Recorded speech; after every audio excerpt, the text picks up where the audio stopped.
Hello friends, welcome to TrendTech Guide. Today I'll show you how to do a ping test on Windows 10. So let's start. First of all, ping test is a simple test that is done to confirm that a website is running and is functioning. Now to do ping test, first of all you can see I am here in my Windows. Now to do ping test, first of all go to start and search for a command prompt. You can just type cmd and click on this. After that, you can find this interface. Now, just type ping, P-I-N-G, ping space and the website name. For now, I'll go with google.com and enter.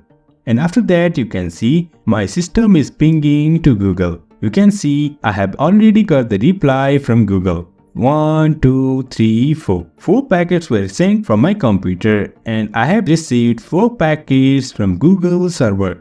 That means there is 0% loss on this connectivity. That means there is connectivity between my computer and Google server. So in this way we can ping on Windows 10. So if you find this helpful, don't forget to subscribe. Have a good time.